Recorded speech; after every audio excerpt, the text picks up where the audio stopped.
Very good morning, students. Today our topic of discussion is variables. Variables means which can be varied.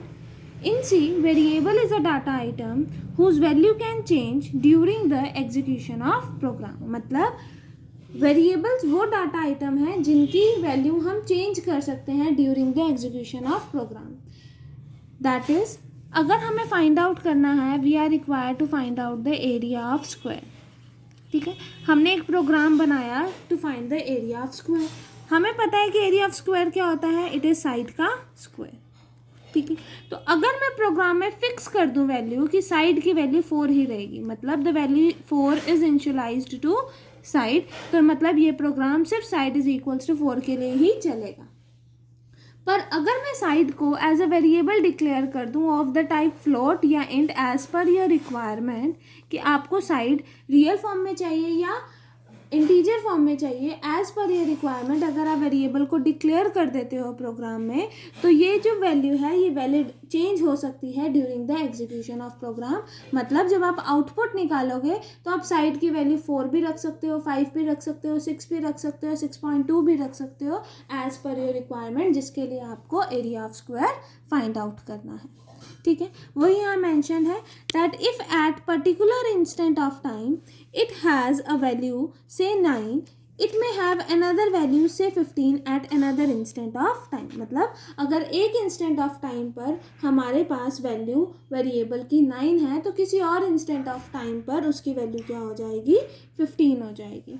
However, a variable storing integers must hold an integer at all the time. मतलब अगर मैंने integer को, variable को integer store करवाया है तो वो हर बार integer ही hold करेगा.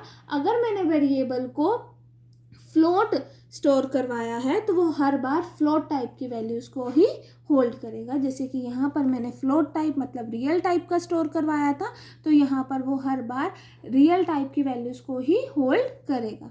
सपोज करो मुझे 1 के लिए निकालना है, तो वो फ्लोट में किस फॉर्म का होगा, 1.05.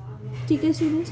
Now next is the difference between variables and constant is that in a variable the content of memory location can change. Obviously variables में जो कंटेंट है मेमोरी लोकेशन का, वो क्या हो रहा है, चेंज हो रहा है.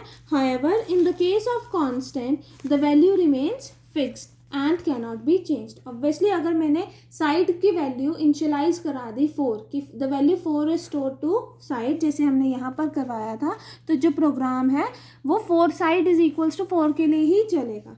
तो इसका मतलब कांस्टेंट में हमारे पास जो वैल्यू होती है वो क्या होती है, फिक्स रहती है. और वेरिएबल्स के केस में जो मेमोरी लोकेशन है वो क्या हो जाती है, चेंज हो जाती है. Now comes the rules for naming a variable. Variables को नेम करने के लिए रूल्स जो हम फॉलो करते हैं. The very first rule is variable name must begin with the letter of alphabet.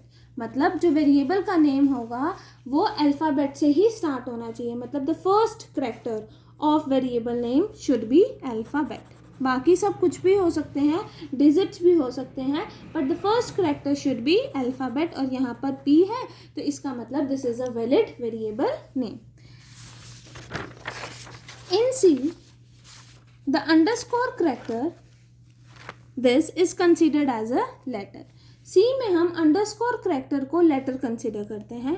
However, a variable name beginning with underscore character should be discouraged to prevent possible conflict.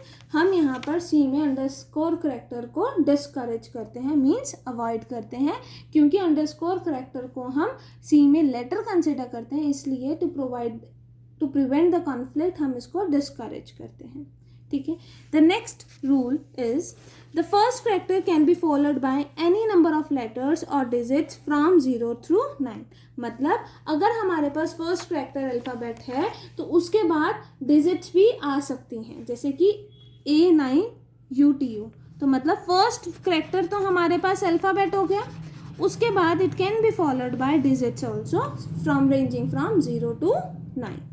Next is blank spaces, period, semicolon, comma or slash and all such special characters are not permitted in variable name. Special characters हमने discuss करे थे in very first lecture, वो सब avoid होते हैं in declaring variable name. For example, some of the examples of invalid variable names are rate, at the rate, interest. At the rate क्या होता है? Special symbol. तो इसका मतलब इस स्पेशल सिंबल की वजह से ये क्या हो गया? Invalid variable name. Should not contain special symbol. Next is word call semicolon tickle. तो should not contain semicolon because of this, इस स्पेशल सिंबल की वजह से ये क्या बन गया? Invalid variable name. Next comes al space art. Alert है, बस बीच में ब्लैंक स्पेस है. ब्लैंक स्पेस है, blank spaces are avoided in variable name. तो इसका मतलब this is also invalid variable name. ठीक है students. Next rule is the compiler regard upper case and lower case letters as different and they can be used in constructing variables name. मैंने आपको first lecture में ही बताया था कि that C language is case sensitive. Case sensitive है तो इसमें upper case letter और लोअर केस लेटर्स को हम डिफरेंटली ट्रीट करते हैं. तो इसका मतलब जो वेरिएबल नेम होंगे capital NER, capital NEER, small NEER and capital N small ER, ये सारे क्या होंगे? These all are regarded as 3 separate variables in C because C is case sensitive. ठीक है students. Next is keywords. Next rule is keywords can not be used as a variable name. Keywords को हम कभी भी variable name use नहीं करते हैं. जैसे कि ऑटो ले लें, auto is a variable name. Keyword ने है तो वो वेरिएबल नेम नहीं यूज हो सकता. Break is an keyword, therefore it can not be a variable name. Next rule is on most computers only the first 7 or 8 characters are used to identify a variable. No other variable used in the program should begin with the same 7 और 8 characters. इसका मतलब कि programme में हमारे पास जो first 7 या 8 characters होते हैं वो वेरिएबल को आइडेंटिफाई करने के लिए यूज़ होते हैं.